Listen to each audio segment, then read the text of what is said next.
बिस्मिल्लाहिर्रहमानिर्रहीम। हम डिस्कस कर रहे थे force on a current carrying conductor in a uniform magnetic field. यानी कि आपके पास एक यूनिफॉर्म मैग्नेटिक फील्ड है, उसके अंदर एक कंडक्टर पड़ा हुआ है जिसमें से करंट फ्लो हो रहा है। अब उस कंडक्टर के ऊपर जो फोर्स लगती है वो हम डिस्कस करना चाहते हैं। तो उसके लिए जो आपकी किताब में डायग्राम बनाई हुई है कुछ यूँ है, थोड़ा सा चेंज है, यानी कि वो बैटरी इधर लगाई हुई है और मैग्नेटिक फील्ड की डायरेक्शन ऊपर की तरफ शो की हुई है। तो मैंने इसको डाउनवर्ड शो कर दिया है मैग्नेटिक फील्ड को, और बैटरी जो है इधर लगा दी है। तो इससे मेरे ख्याल में परेशानी वाली बात नहीं, बात एक्चुअली समझने की कोशिश किया करें। तो ये चेंज जो है आप कर सकते हैं अपने उसके लिहाज से, जिनके रिक्वायरमेंट ये या अपनी मर्ज़ी के लिहाज से। अब यहाँ देखें बेसिकली क्या किया हुआ है कि हमने इधर जो है वो हाफ शू मैग्नेट का एन पोल रखा हुआ है, इधर जो है वो एस पोल रखा हुआ है। ये एस पोल है, ये एन पोल है। तो मैग्नेटिक फील्ड की डायरेक्शन इस तरह होगी। अब इसके अंदर हमने क्या किया, ये दो थिक कॉपर वायर ले ली हैं जो कि कंडक्टिंग ट्रैक के तौर पर काम कर रही हैं।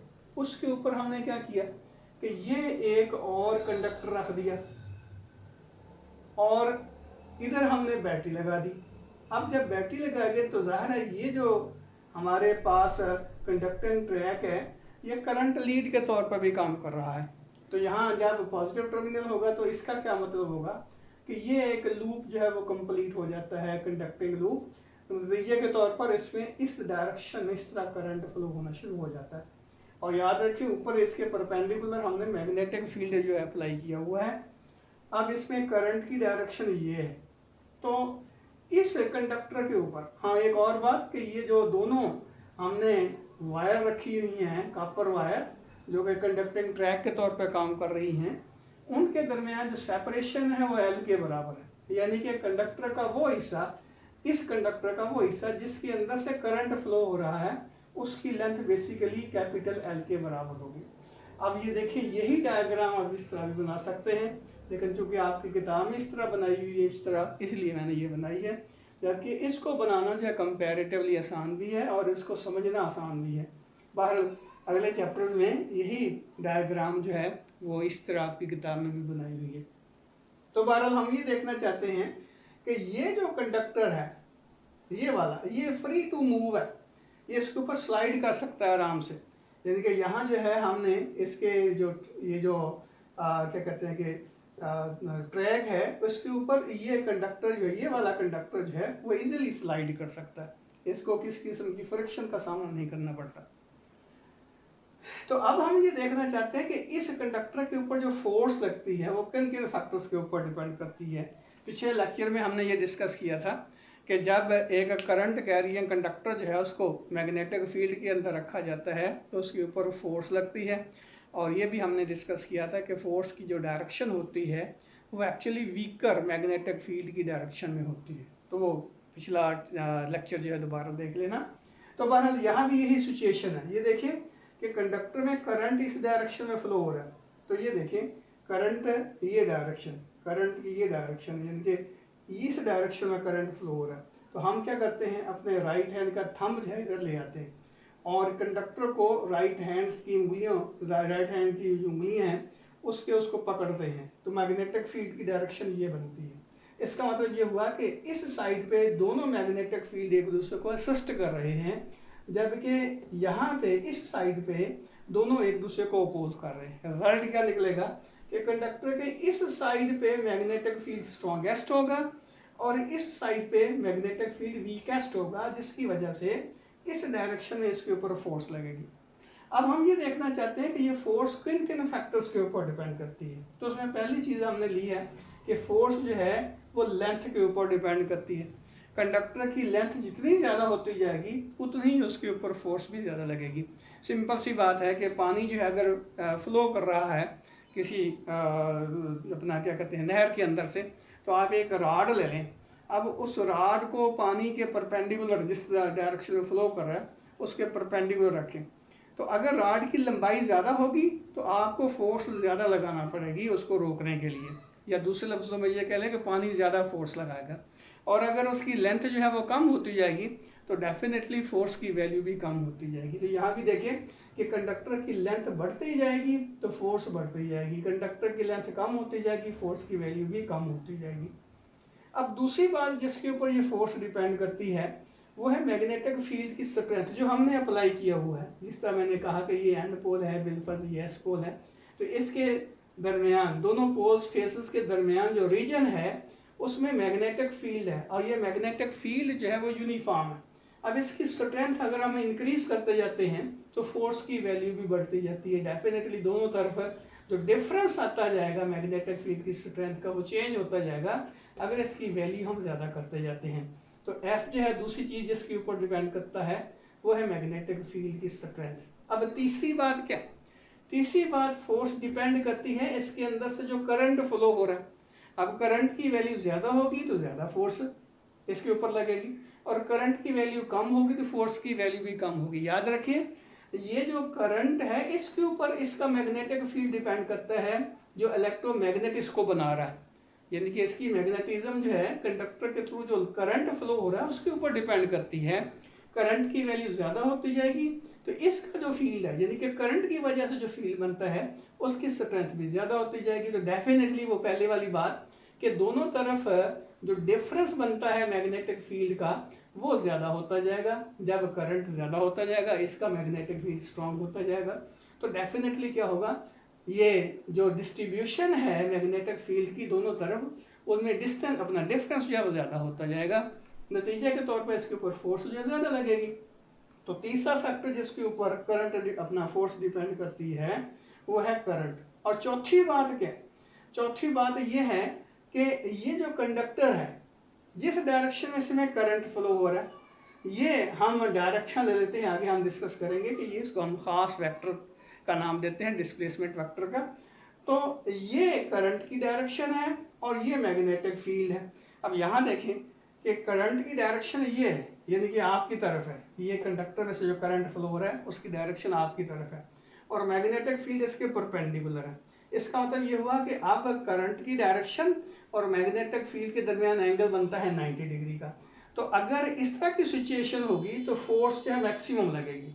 लेकिन अगर हम ऐसे कर देते हैं कि कंडक्टर जो है उसको रोटेट करके यहाँ ले आते हैं, अब उसमें इसके ऊपर जो इनके करंट फ्लो होने की वजह से जिसका जो मैग्नेटिक फील्ड बनेगा वो और ये मैग्नेटिक फील्ड एक दूसरे के परपेंडिकुलर आ जाएंगे। याद रखिए ये देखिए इसमें करंट जो है बिल्कुल डाउनवर्ड डायरेक्शन फ्लो हो रहा है तो इसका मैग्नेटिक फील्ड ये बनेगा और ये जो मैग्नेटिक फील्ड है ये इस तरह बनेगा चारों तरफ। इसका मतलब ये हुआ कि वो जो अनइवन डिस्ट्रीब्यूशन थी मैग्नेटिक फील्ड की, अनइवन डिस्ट्रीब्यूशन थी चारों तरफ इस कंडक्टर के, वो नहीं रहेगी।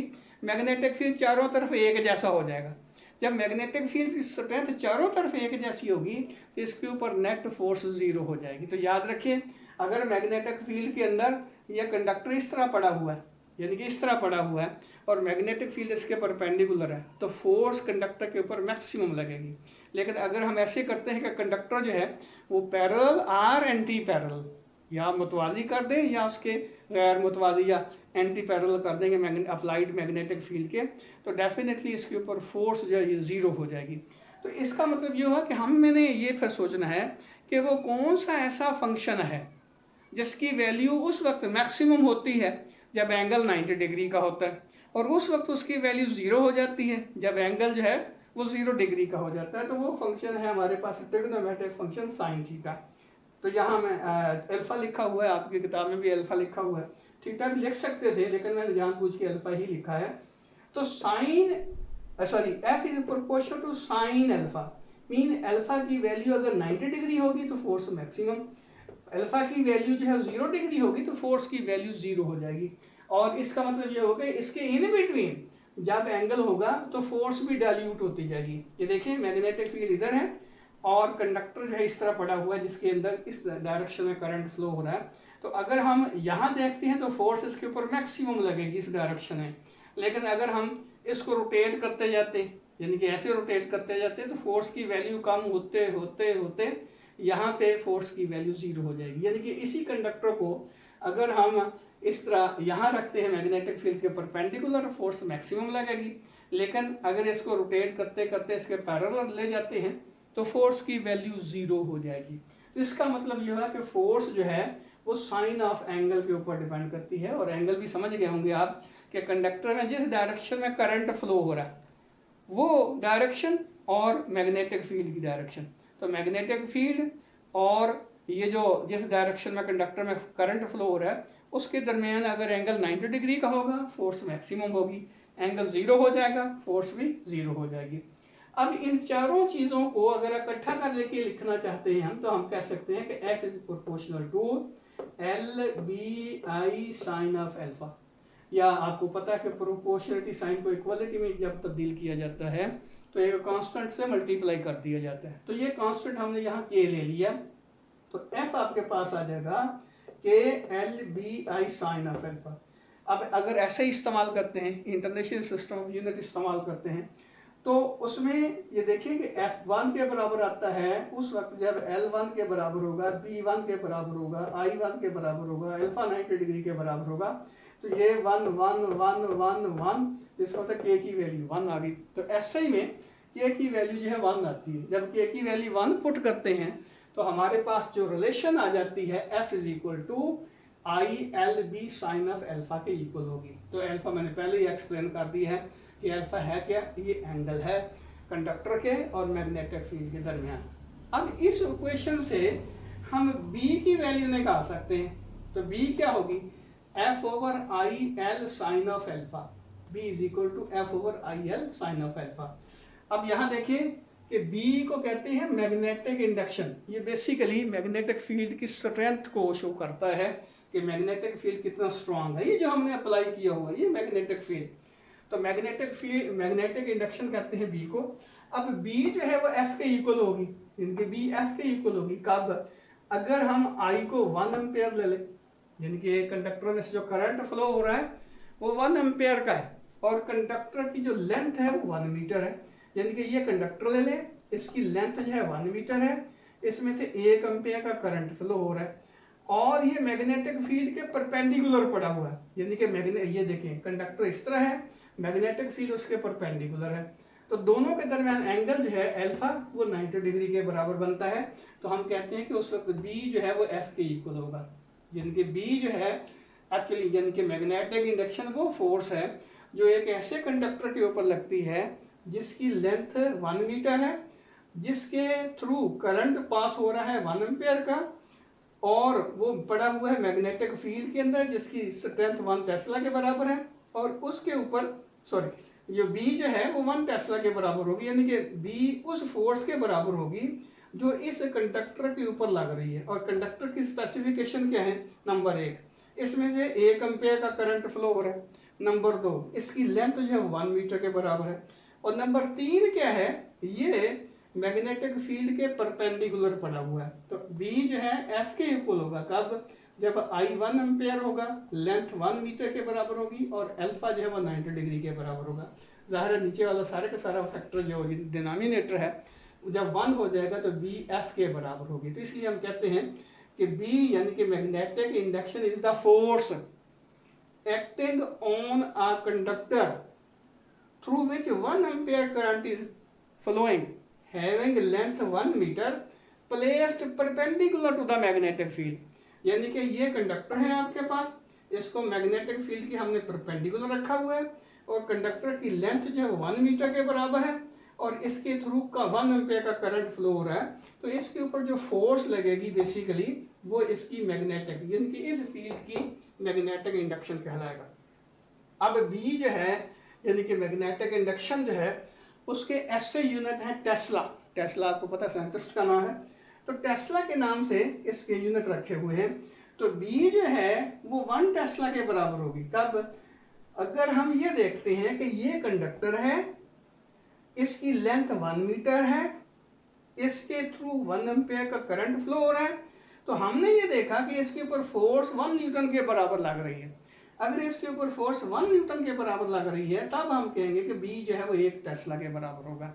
यानी कि magnetic induction is said to be 1 Tesla if a force of 1 Newton acting on a conductor through which 1 ampere current is flowing having length 1 meter placed perpendicular to the magnetic field. ये देखिए B जो है वो F के equal होगी। हमने कहा कि बी अगर 1 यानी कि एफ जो है 1 न्यूटन हो और ये भी 1 एम्पेयर हो, ये भी 1 मीटर हो, ये 90 डिग्री का हो, तो एंगल जो है तो साइन 90 आपको पता है 1 के इक्वल हो जाएगा। तो हम कहेंगे कि ये जो मैग्नेटिक फील्ड हमने अप्लाई किया हुआ है इसकी स्ट्रेंथ जो है वो 1 टेस्ला के बराबर है, इसकी मैग्नेटिक इंडक्शन जो है वो 1 टेस्ला के बराबर है। तो ये मेरी बात जो है वो रिवाइंड करके दोबारा देख लेना, मैं अब रिपीट नहीं करता। तो अब ये देखें कि हमारे पास रिलेशन आई है F is equal to I L B sine of alpha. अब फर्स्ट ईयर में आपने क्रॉस प्रोडक्ट पढ़ा था, तो उसमें हमने क्या कहा था कि अगर दो वेक्टर का क्रॉस प्रोडक्ट लिया जाता है तो हम कहते हैं पहले वेक्टर की मैग्नीट्यूड, दूसरे वेक्टर की मैग्नीट्यूड और इनके दरमियान जो एंगल है थीटा और साथ आता है एन यूनिट नॉर्मल वेक्टर। तो अब यहाँ देखें ये हम ऐसा करते हैं कि एल वेक्टर डिफाइन करते हैं, यानी कि ये जो एल है इसको इसकी जो कंडक्टर की लेंथ जो है इसको डिस्प्लेसमेंट वेक्टर के तौर पर इस्तेमाल करते हैं।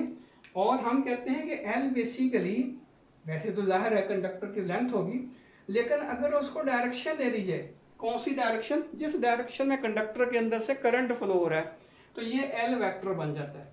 यानी कि एल वेक्टर बेसिकली क्या है, जिसकी मैग्नीट्यूड जो है कंडक्टर की लेंथ के इक्वल है और जिसकी डायरेक्शन हम ऐसा लेते हैं, यानी कि वो डायरेक्शन लेते हैं जो जिस डायरेक्शन में कंडक्टर में से करंट फ्लो हो रहा है। फॉर एग्जांपल यहाँ कंडक्टर जो है ये इसकी लेंथ जो एल के इक्वल है, तो इसमें जो डायरेक्शन करंट फ्लो हो रहा है इस डायरेक्शन में हो रहा है। तो इसका मतलब ये हुआ कि एल की ये डायरेक्शन होगी और इसकी मैग्नीट्यूड जो है ये इसकी लेंथ के इक्वल होगी। तो अगर हम एल जो है उसको एज ए वेक्टर डील करते हैं तो ये क्या आ जाएगा, F is equal to I L cross B. अब एल क्रॉस बी किसके बराबर होगा, ये देखिए एक ही जगह एल लिख दे, क्रॉस बी और इसकी मैग्नीट्यूड किसके बराबर होगी, L B sine of alpha. तो ये आ जाएगा L B sine of alpha. ये देखिए L B sine of alpha, L B sine of alpha को साथ आई से मल्टीप्लाई कर दिए। तो ये F is equal to I L cross B, basically ये फोर्स की मैग्नीट्यूड को भी शो कर रही है रिलेशन और फोर्स की डायरेक्शन को भी शो कर रही है। याद होगा आपको कि ये जो एन वेक्टर था हम किस तरह लेते थे, राइट हैंड रूल से, यानी कि पहला वेक्टर ए है, ए वेक्टर के ऊपर राइट हैंड रख के बी वेक्टर की तरफ उंगलियां रोटेट करते हैं थ्रू स्मॉलर एंगल। ये ए वेक्टर है, ये बी वेक्टर है, तो ए पे हाथ रख के बी की तरफ उंगलियां रोटेट करते हैं। तो ये रिजल्टेंट वेक्टर जो आता है ये वाला वेक्टर बेसिकली ये वेक्टर सी है, जिसकी magnitude A B sine of theta है और जिसकी डायरेक्शन एन है। तो ये सी जो है ए बी का परपेंडिकुलर आता है। यहाँ भी बिल्कुल वही बात है कि एफ जो है उसकी मैग्नीट्यूड तो I F is equal to I L B sine of alpha, लेकिन इसकी डायरेक्शन भी तो होगी ना, फोर्स वेक्टर क्वांटिटी है। तो यहाँ देखिए इसकी डायरेक्शन किस तरह निकालेंगे, ये यानी कि इस तरह ये करंट आपकी तरफ आ रहा है तो ये एल हो गया, बल्कि ये एल हो गया, ये बी हो गया, बी डाउनवर्ड है, ये एल ये बी, तो फोर्स किधर लगती है, इधर, ये देखिए फोर्स इधर लगती है। इसका मतलब ये हुआ कि ये रिलेशन जो है ये ऐसी रिलेशन है जो फोर्स की मैग्नीट्यूड को भी बता रही है, फोर्स की डायरेक्शन को भी बता रही है। तो ये हमारे पास जनरल एक्सप्रेशन आ गई कि एफ जो होता है आई एल क्रॉस बी के इक्वल होता है। एल क्रॉस बी एक ऐसा वेक्टर है जिसकी मैग्नीट्यूड जो ज़ाहिर है L B sine of alpha के बराबर होगी, लेकिन उसकी डायरेक्शन जो होगी हम राइट हैंड रूल से निकाल सकते हैं कि ये एल है, ये एल है, ये इस तरह, चलो ये एल है, ये बी है, फोर्स इधर लगेगी। शायद मेरा कैमरा जो है सही ना बता सके जो, बहरहाल चलो ये देखिए ये एल है ये और ये बी है, तो फोर्स इधर लग रही है, फोर्स इधर लग रही है। तो ये फोर्स को कैलकुलेट करने के लिए ये रिलेशन जो है इस तरह निकाल सकते हैं कि एफ जो है वो आई एल क्रॉस बी के इक्वल होगा। अब आखिरी बात ये है कि बी के फिर जो यूनिट हमने कहा टेस्ला, वो किसके बराबर होगा, यहाँ से देख लें, ये 1 न्यूटन, 1 एम्पेयर, 1 मीटर, और आपको पता है कि साइन अल्फा या कॉस अल्फा या टेंजेंट अल्फा जो होते हैं ये रेशो होती है, इसके यूनिट नहीं होते। तो इसका मतलब यह है कि 1 टेस्ला फिर किसके बराबर हो जाएगा, 1 टेस्ला जो होगा वो होगा 1 न्यूटन ओवर 1 एम्पेयर और 1 मीटर। यानी कि टेस्ला जो है न्यूटन पर एम्पेयर मीटर के बराबर होगा। एक टेस्ला किसके बराबर होगा? न्यूटन पर एम्पेयर मीटर। यानी कि इसको इस तरह लिखा जा सकता है, 1 tesla is equal to newton ampere inverse metre inverse, इस तरह भी लिखा जा सकता है। तो ये आपके पास टेस्ला की यूनिट आ जाएंगे, यानी कि इसके डायमेंशन वगैरह भी निकाले जा सकते हैं, लेकिन ये टेस्ला इतना ही रखें, 1 tesla is equal to 1 newton पर एम्पेयर पर मीटर। अल्लाह हाफिज़।